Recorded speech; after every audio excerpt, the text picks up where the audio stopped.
Geliefdes, as ons net so bly sit, kom ons sluit saam die oë en ons bid saam. Here ons God, baie dankie. Dankie vir die voorreg wat ons het om in die huis te kan wees, 'n nuwe oggend. Geliefdes, vriende, familie te kan hê, mense wat naby mense is, omgee vir jou. Dankie Here dat ons kan kos en klere hê. Here, dankie dat ons 'n loflied kan sing tot eer van die naam. Daar is so baie dinge, o God, wat ons dalk nie het nie. Daar is so baie dinge, o Here, waaroor ons so gereeld kan kla en murmureer, maar tog wanneer ons stil word, dan besef ons daar is nog genade. Dan besef ons daar is nog uitkoms op U tyd en wyse. Here, ons wil vir U dankie sê, ons wil vir U dankie sê ook vir geloof. Die feit dat ons kan glo, dit wat nie uit onsself uitkom nie, want dit is te groot, Here. Want wanneer ons so saam hier in U huis ons geloof bely, en ons praat van U en ons drie-enige God, en ons praat van 'n lewe hierna, Here, dan praat ons van groot dinge. Dinge wat ons verstand te bowe gaan, wat ons nie altyd kan begryp nie, en wat ons ook nie werklik in woorde kan saamvat nie. Dis maar gebroke menslike woorde. Maar dankie, o God, dat U ons laat glo, Heilige Gees, dat U ons elke dag op ons lewenspad lei. Ons voet rig, as ons moet terugkyk na 'n week wat verby is, waar daar in baie dinge gebeur het, op verskillende weë waar ons onsself bevind het, en dat ons weer vanoggend rustig hier kan wees. O Vader, daar waar siekte is, kom ons vanoggend en ons dra elkeen van hulle aan U op, hulle by die huis, in hospitale, daar waar die dood ingetree het, daar waar ook hartseer is. O Vader, ons pleit by U, ons as mens raak maar so geheg op aarde aan mekaar. Maar ons vra vir U, o God, versterk elkeen van ons in ons geloof, dat ons sal besef, elke dag is geleen. Dat ons sal besef, elke dag is 'n oomblik wat U aan ons gun, en elke dag is 'n oomblik wat U vir ons wil sê, dat ons nog 'n taak hier op aarde het, om vir U te voltooi. Help ons om elke oomblik aan te gryp. En vergewe ons daar, Here, vergewe ons asseblief waar ons emosies die oorhand kry, waar ons soms kwaad word, of waar ons soms stry en baklei, en waar die eie ek oorneem. Vergewe ons asseblief daarvoor, Here. Was ons skoon en rein in Jesus Christus se bloed. En maak vanoggend weer deur die prediking van ons nuwe mense, dat ons weer opnuut na ons lewens sal kan gaan kyk. Here, ons vra vir U, raak elkeen van ons vanmôre aan. U ken ons hier waar ons stil sit, en stil is en ons hoofde buig voor U. U ken ons gedagtes en ons harte. Raak ons asseblief aan, Here. In Jesus se naam, amen. Geliefdes, ek gaan vir ons saam lees uit die woord van die Here uit die Evangelie van Johannes, in die Nuwe Testament, die Evangelie volgens Johannes, baie bekende gedeelte in hoofstuk 8. Ek gaan vir ons daar saam lees vanaf vers 1 tot vers 20. Dis 2 gedeeltes wat saamgevoeg word, die vrou wat met oorspel betrap is, en die tweede gedeelte is die vader wat getuig, ook oor Jesus. Hierna is hulle elkeen na sy huis toe, maar Jesus het na die Olyfberg toe gegaan. Die volgende môre vroeg was hy weer in die tempel, en die hele volk het na hom toe gekom, hy het gaan sit en hulle geleer. Die skrifgeleerdes en die fariseërs bring toe 'n vrou wat op oorspel betrap is, en laat haar in die middel van die kring mense staan. Hulle het vir hom gesê, meneer, hierdie vrou is op heterdaad betrap, waar sy oorspel gepleeg het. Moses het ons in die wet beveel om sulke vrouens te stenig, maar u, wat sê u? Dit het hulle gevra om hom uit te lok, sodat hulle iets kon kry waaroor hulle hom kon aankla. Maar Jesus het gebuk en met sy vinger op die grond geskrywe. Toe hulle aanhou om hom te vra, het hy regop gekom en vir hulle gesê, laat die een van julle wat 'n skoon gewete het, eers 'n klip op haar gooi. Daarna het hy weer gebuk en op die grond geskrywe. Toe hulle hoor wat hy sê, het hulle een vir een begin wegloop, die familiehoofde eerste. Jesus is alleen agtergelaat saam met die vrou daar in die middel van die kring mense. Toe het hy regop gekom en vir haar gevra, mevrou, waar is hulle? Het nie een van hulle die oordeel oor jou voltrek nie? Niemand nie, Here, sê sy. Toe sê Jesus, ek doen dit ook nie. Gaan maar en moet van nou af nie meer sonde doen nie. Op 'n ander keer het Jesus vir die mense gesê, ek is die lig vir die wêreld. Wie my volg sal nooit in die duisternis lewe nie, maar sal die lig hê wat lewe gee. Die Fariseer sê toe vir hom, jy getuig oor jouself, jou getuienis is dus nie geldig nie. Daarop sê Jesus vir hulle, al getuig ek ook oor myself, is my getuienis geldig, omdat ek weet waar ek vandaan gekom het en waarheen ek teruggaan. Maar julle weet nie waar ek vandaan kom of waarheen ek gaan nie. Julle oordeel oor iemand volgens sy uiterlike. Ek oordeel oor iemand nie. En as ek oor iemand oordeel, is my oordeel reg, omdat dit nie ek alleen is nie, maar ek en die Vader wat my gestuur het. In julle wet staan daar geskrywe dat die getuienis van 2 persone geldig is. Nou ja, oor my getuig ek self en die Vader wat my gestuur het. Toe vra hulle vir hom, en waar is die Vader van jou? Jesus het geantwoord, julle ken my nie, en ook nie my Vader nie. As julle my geken het, sou julle my Vader ook geken het. Hierdie dinge het hy gesê in die vertrek waar die offergawekiste gestaan het. Hy was toe besig om die mense in die tempel te leer. En tog het niemand hom gevange geneem nie, omdat sy tyd nog nie gekom het nie. Tot sover ons skriflesing, geliefdes. Bevoorreg is elkeen wat die woord van die Here hoor, maar ook hulle lewens daarvolgens inrig. Geliefdes, die laaste 3 vorige Sondae is eintlik al die predikings so half verweef in mekaar, en inteendeel, dit is eintlik 'n stukkie evangelie wat een op die ander volg, en wat 'n mens lees en hoor, en hoe God op verskillende wyse met 'n mens praat. Net om die geheue vir 'n oomblik te verfris, so 3 Sondae terug het ons gepreek, juis in die besonder gehoor wat die Here van ons vra, hoe ons lewens moet verander. En hoe ons geneig is om soveel keer te sê, maar dis wie ek is so gebore, so groot geword, so gelaat staan, ek kan nie verander nie. En hoeveel keer ons so geneig is om te sê, ander moet hulle lewens verander, kyk hoe tree hulle op, kyk hoe leef hulle, maar wanneer dit by onsself kom, dan skiet ons maar eintlik ver te kort daarin. En dat ons lewens eintlik die lig straal. Ons het nogal pertinent in die preek gesê, het was tydens 'n doopgeleentheid, waarin ons gesê het, jou lewe straal dit uit vir jou kinders. En dat elkeen van ons gedurig vir onsself die vraag moet gaan afvra. Die Sondag daarop het ons verder aangegaan waar ons gesê het, maar God leer ons, hy lei ons, hy onderrig ons, om ons lewens ook te kan verander. Hy, en die gedeelte wat ons gelees het is Hebreërs, en die woord wat daarin gebruik word is God tug die wat hy lief het. En as jy kan onthou, as jy dalk die erediens bygewoon het, ons het gepraat oor daai worstelvraag van waarom en hoekom, en soms wil jy kom jy by die punt wat jy sê, Here, dit is nou 'n bietjie genoeg tug. Ek so bly jy tug die wat jy lief het, maar gee my so 'n bietjie net asemhalingsspasie. En waarin ons gesien het, maar die Griekse vertaling van tug is eintlik leer, dis oplei, dis opvoed. En dat God eintlik vir ons wil sê, waar Jesus uit sy mond die woorde gesê het, God wil julle lei en leer, om kinders van hom te word. Want in daai teksgedeelte staan, want ek wil julle nie laat verlore gaan nie. Ek wil hê julle moet saam met my die heerlikheid deel. Laas Sondag het ons verder gegaan en gesê, daar's 'n hemel en 'n hel. En dis wat ons geleer word. Dis 'n realiteit. Ons het gekyk so vinnig na die ryk jong man en Lazarus. Daar's 2 verskillende plekke. Die bokke en die skape sal geskei word van mekaar. Daar gaan 'n oordeelsdag kom en jy gaan voor die troon verskyn en daar gaan uitgedeel word na belang van jou lewe hier op aarde. En ons het tog al gepraat, moet 'n mens dan respek hê vir God uit vrees uit? Uit vrees dat ek nie eendag in die hel wil beland, waar die geween en geknars van tande is nie. Ons kan dit so mooi inkleer as ons wou, het ons genoem. Of het ons respek vir God uit die liefde uit die kruis wat voor ons is, uit Christus. En dit bring ons om op die ou en die lig te straal. Dit bring ons op die ou end in daai verhouding met die Here te staan. En vanmôre wil ek amper half die vraag vra, maar hoe kry mense dit reg? Ons wat swakke sondaars, ons wat sukkel om te verander. Ons wat soms soveel vra het, waarom en hoekom, Here? Ons wat soms na ons eie lewens kyk en 'n stukkie vrees partykeer het van wat gaan gebeur die dag van oordeel. Hoe kry ons dit reg dat die lig uit ons kan skyn? Nou geliefdes, vanmôre se gedeelte wat ons saam gelees het, praat pertinent daarvan. Want Jesus sê hier, ek is die lig vir die wêreld.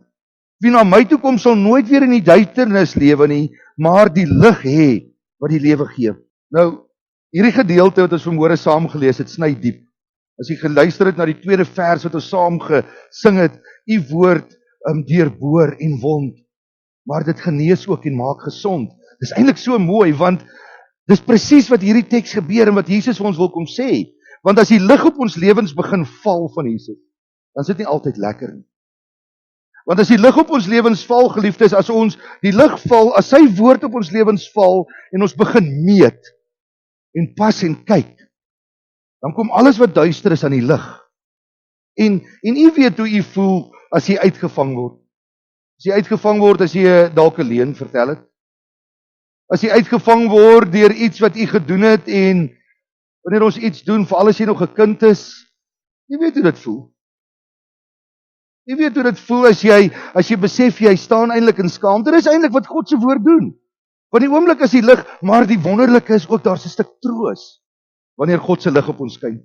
Maar nou hierdie gedeelte waar Jesus nou gesê het, toe hy die woorde gesê het, was die Fariseërs, die skrifgeleerdes, was baie ongelukkig. Hulle was redelik eintlik al in 'n mate keelvol vir wat Jesus se opmerkings heeltyd gedurig deur is. En om hierdie stuk in lig net te sien, in perspektief te sien, moet ons besef, dit was net na die loofhuttefees. Die loofhuttefees, ons lees in hoofstuk 7 daarvan, was aan die gang gewees by die Israeliete, en onder andere wat hulle gedoen het, is hulle het groot lampe, kandelare, met 7 kerse op aangesteek, of fakkels, kom ons stel dit eerder so, nee, kers nie, was brandend, was baie duidelike lig, en dan het hulle dit op die hoogste punte van die tempelmure neergesit. En hierdie fakkels was dan om die volk te herinner aan die uittog uit Egipte uit, want dit is een van die belangrikste herinneringe, want dit is iets van die verlede, dit is eintlik 'n mooi herinnering, want dis wat ons het, geliefdes, is die herinneringe van ons eie lewens, hoe God jou al uit verknorsings uit gehelp het, hoe hy jou al van jou knie af weer opgetel het, hoe hy jou al jou trane afgedroog het, of siekte genees het. Dis wat ons het, dis wat ons lees elke dag omtrent in Bybelse dagboekies. Dis mense wat getuig, wat vertel, wat deel stories oor hoe wonderlik God in hulle lewe betrokke is. En dit is presies wat daar gebeur het. Hulle die volk herinner gedurig deur. Maar dan was dit aan die einde van die loofhuttefees, het hulle nou hierdie ligte, want die ligte moes die volk herinner aan die swerftog deur die woestyn, 4 kolom in die nag wat vir hulle lig gegee het, sodat hulle kon sien. Maar dan aan die einde van die loofhuttefees, dan het hulle al hierdie lampe uitgedoof, met die bedoeling, die Messias het nog nie gekom nie. So die lig wat vir ons weer gaan skyn is nog nie hier nie. En hier kom Jesus dan nou en hy sê, maar ek is die lig. Ek is die lig van die wêreld. En ek bedoel, dit was vir die Jode net een te veel.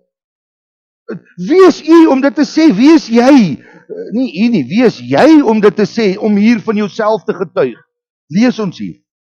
Hoe kan jy van jouself getuig? Wat is geldig daarin? En geliefdes, ons moet besef, die Fariseërs het die woorde geken, eintlik van Jesus. En hulle het nie daarvan gehou nie. Want Jesus het gedurig deur hulle godsdiens, wat in die donker is, aan die lig gebring. Daai gedeeltes wat ons goed ken van waar Jesus na hulle toe gekom het en gesê het, julle is wit gekalkte grafte. Nou as ons nou al hier goed luister wat Jesus vir die Fariseërs gesê het, dan sny hierdie woorde diep, geliefdes, want baie van hierdie goed sien ons dalk partykeer onsself. Julle is wit gekalkte grafte, binne is doodsbeendere, maar buite het julle hierdie skyn. Waar Jesus vir hulle gesê het, julle maak die beker aan die buitekant skoon, laat hy blink, maar aan die binnekant is julle beker vuil. Waar Jesus vir hulle gesê het, julle meet die tuin, die fyn kruie af, die 10de daarvan, kry sement en anys, dit was plantjies wat in die vensterbank sou 'n mens sê gestaan het. Dit meet julle af. Julle sê, mense, julle kyk na die wet van God en dan kyk julle hoe die mense optree en julle is die wat op die straathoeke staan en vir elkeen sê hoe hy presies moet in die fynste detail optree, maar gaan kyk na julleself. Jesus het dit heeltyd aan die lig gebring. Jesus het heeltyd vir hulle daarop laat let, julle is vol woorde met 'n uiterlike godsdiens, maar innerlik is julle godsdiens eintlik heeltemal leeg. Iets wat ons eintlik gedeel het in daai 3 Sondae terug oor, ons moet ons lewens verander. Ons kan nie wil in die kerk net sit Sondag na Sondag nie. Daar's eintlik 'n besondere gedeelte, preek op sy eie. Is ek 'n gelowige of is ek 'n Christen? Kom ek kerk toe as gelowige of kom ek kerk toe as 'n Christen wat die ontmoetingsgebeure al beleef het? Geliefdes, dis 'n groot verskil. Het ek die ontmoetings gebeur, is daar 'n verandering in my hart.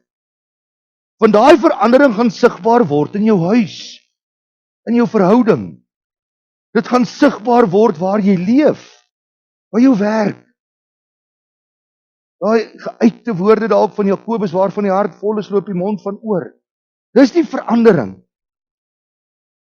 En dit het die Fariseërs geweet. Jesus het hulle elke keer uitgehaal. Elke keer het hy hulle laat let, maar julle staan op die straathoeke en gaan te kere, maar eintlik is liefde ver van julle harte af. Op 'n vorige geleentheid in Johannes 3 lees ons waar Jesus gesê het, en so kom die skeiding. Die lig het aan die wêreld toe gekom en tog het die mense eerder die duisternis as die lig liefgehad. Want hulle dade was sleg. Elkeen wat kwaad doen, haat immers die lig en kom nie na die lig toe nie, sodat sy dade nie aan die kaak gestel moet word nie. En dit het die Fariseërs goed gedoen. Want natuurlik wat hulle die beste probeer doen het, is om die lig, wat ons ook doen, die lig te laat val op iemand anders. Ons doen dit eintlik amper, wil ek sê, weekliks. En omtrent elke tweede gesprek laat ons die lig op iemand anders val, sodat die lig minder op my skyn, sodat my donker dade nie na vore sal kom nie. En hier kry ons amper die soortgelyke gebeure waar hulle die vrou wat met oorspel betrap is, na Jesus toe gebring het. Dat die vrou na Jesus toe gebring, ons lees haar in die middel van die kring gesit, hulle wou hom uitgevang het, uit die aard, in die middel van die kring gesit en gevra, wat moet ons doen? Want Moses sê, weer maak die Fariseërs, weer dieselfde ding, hoor mooi geliefdes, hulle sê, Moses sê ons moet haar stenig, want ons het haar op heterdaad betrap. Hulle is reg, Moses sê so. Maar as hulle Deuteronomium en Levitikus gelees het, staan daar, dat beide gestenig moet word. Die man en die vrou. En ons ken nou die argument tog, op heterdaad betrap, so die man moes sekerlik teenwoordig gewees het. Hoekom bring hulle net die vrou na Jesus toe? So, weer eens draai, dit gaan nie vir hulle eers oor die wet nie. Dit gaan nie vir hulle eers oor geloof, oor 'n verhouding met God nie. Dit gaan vir hulle oor die fokuspunt van, ons wil Jesus uitvang. Ons wil die lig skuif. En dis dan wat ons lees dat Jesus vir 'n oomblik gebuk het, op die grond geskryf het, opgestaan het en gesê het, goed, die een met 'n skoon gewete gooi eers 'n klip. Julle is reg. Kyk, hulle het ook nou geweet natuurlik. Die Romeinse ryk, die wet sê jy mag nie aanhits of dit moord pleeg nie. So daar sou hulle Jesus kon uitvang.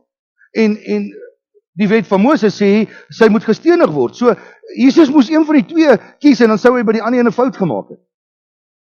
Nou toe Jesus sê, maar die wat 'n skoon gewete het, gooi eers 'n klip.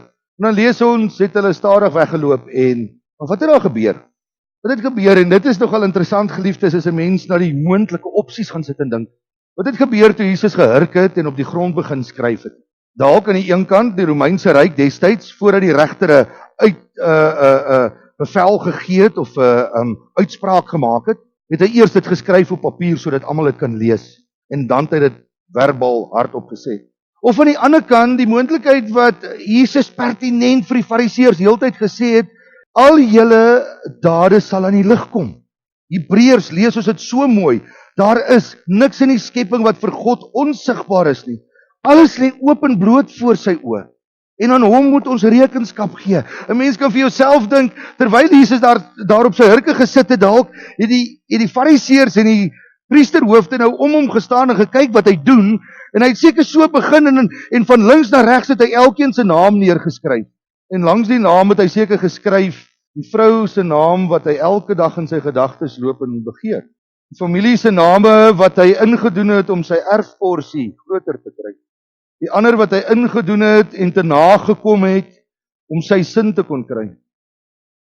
Dalk 'n man se naam neergeskryf met 'n vrou wat eers met baie hartseer in haar huis lê, te nagekom word. Dalk kinders. En ek dink elkeen wat daar staan en hy sien sy naam en hy word so koud as hy sien, hier word dit neergeskryf. Dit wat niemand van weet nie. En hy het 'n tree teruggestaan en hy het die klip maar neergegooi. Want ja, hy weet van myne ook. En die volgende en hy weet van myne ook. Dan kom Jesus se woorde, maar alles gaan in die lig kom. Daar's niks wat ek nie weet nie. Dan kom die woorde van Dawid in 'n ou se gedagtes wat opskiet. Here, U sien dwars deur my, of ek sit of staan, U weet dit. As U lig op my val, waarheen sou ek vlug om van U teenwoordigheid te wil ontkom? Eintlik kan ek eerder na U toe kom in stilte, Here, en vra, laat U lig op my val. Baie mense wil dit nie doen nie, geliefdes. Baie mense wil nie kerk toe kom nie. Baie mense wil nie in gesprekke tree van geloof nie, of hulle Bybelstudie bywoon nie, want hulle weet hulle is so skuldig. Hulle weet, as hulle daar uit die lig moet kom, weet hulle nie hoe gaan hulle dit kan hanteer nie. Dis ongelukkig so. God dank, daar's hoop. Dis hoekom ons hier sit, want ja, ons is net so skuldig. En as ons dade in God se lig kom, dan is ons maar net so. Soos een van die fariseërs of die priesterhoofde dalk. Maar dan kom die lig van hoop ook. Julle kyk na die uiterlike, maar ek kyk na die innerlike. Ek ken julle harte, my kinders. Ek het julle geskaap, ek ken julle bedoelings. Ek weet met watter gesindheid jy opstaan. Ek ken jou spyt en jou berou. Ek weet dit. Ek het nie gekom om te oordeel nie. Wat het Jesus gesê vir hierdie vrou? Ek doen dit ook nie. Ek het nie gekom om, dit is nie vir my die vreugde daarin om veroordeling te bring nie. En daaroor het ons gepreek in al 3 die laaste predikings. Ek het gekom om liefde vir julle te wys en te gee. En as my lig oor jou skyn, sal jy meer en meer, dit word eintlik so mooi gesê in Efesiërs 5, waar daar geskryf is, vroeër was julle die ene duisternis, maar nou in die Here is julle lig. Leef dan as mense van die lig. Uit die lig kom alles voort wat goed en reg en waar is. Vra julle voortdurend af of iets vir die Here aanneemlik is. Dit is so mooi wat Paulus daar skryf. Vra julle voortdurend af. Daagliks wanneer jy besig is dit waarmee ek besig is, aanneemlik vir die Here. Is dit die manier hoe ek praat aanneemlik? En geliefdes, dan kom die lig uit onsself uit en dan snap ons dalk iets van ware vreugde. Ware vreugde en geluk in ons eie lewens. Die ware lig wat elke mens verlig, lees ons in Johannes, was aan die kom na die wêreld toe. Hy was in die wêreld. Die wêreld het deur hom tot stand gekom en tog het die wêreld hom nie erken nie. Hy het na sy eiendom toe gekom en tog het sy eie mense hom nie aangeneem nie. Die enigste manier hoe ons die lig kan skyn, kan verander, kan leer, is wanneer ons vir die Here vra, o God, laat U lig op my lewe skyn. Kom ons kyk hoe lyk my lewe daaruit, en dan gaan leef ek hierdie lig. Amen. Kom ons dank saam weer. Here ons God, baie dankie dat ons mag weet, U het nie gekom om te straf nie, U het nie gekom om weg te stoot en te veroordeel nie, maar U het gekom om te red, om liefde te wys, om nader te trek. En elkeen van ons, Here, vanoggend as ons stil word en ons kyk na ons eie lewens en die lig skyn daarop, dan sien ons ook maar baie dinge langs ons naam geskrywe. Dan sien ons ook maar baie goed wat daar geskryf staan, wat ander dalk nie van weet nie. Dinge wat ons soms self ook nie wil raak sien en herken nie. Maar God dank Here, U veroordeel ons nie. Ons kom vanmôre en ons vra vir U, neem ons lewens, laat dit Heer tot U gewy wees meer en meer. Neem ons lewens en vorm dit, verander dit. Neem ons harte, Here, maak dit weer sag. Geef vir ons harte weer 'n volheid van liefde, van omgee, van hoop. O Vader, soms kan ons so hard wees. Ons kan soms so hard wees teenoor baie rondom ons. Maar Here, maak ons sag in daardie en laat ons daai lig kan straal, dat ons dit ook kan wys vir die wêreld. 'n Wêreld wat al hoe meer en meer verder van U af leef. 'n Wêreld wat al hoe meer en meer onverskillig leef en op eie tyd, eie tempo leef. Nie daar ver nie, Here, maar ook hier by ons, in ons eie gemeenskap, in ons eie gemeente, in ons eie vriendekringe. Mense wat maar net nie meer die erns daarvan besef nie. O Vader, mag ons lig uitstraal, ook na hulle toe. Mag ons 'n sagte woord gee en 'n hand uitsteek en mag die lofliedere en dankgebede net meer word tot eer van U naam. Here, ons vra vir U 'n week wat voorlê om ons daarin te lei asseblief. 'n Week wat voorlê wat ons nie weet wat vir ons wag nie, dat U ons daarin sal beskerm. O Vader, ons vra vir U, trek elkeen van ons nader na U toe, elke huis, elke gesin, elke lidmaat. Ons hoef nie al die woorde te spreek nie, U ken die woorde. Ons pleit hierdie dinge in Jesus Christus se naam alleen. Amen. Geliefdes, gaan in vrede en ontvang die seën van die Here, die genade van ons Here Jesus Christus, die liefde van God en die troostvolle werk van die Heilige Gees is en sal met elke een van u wees. Amen.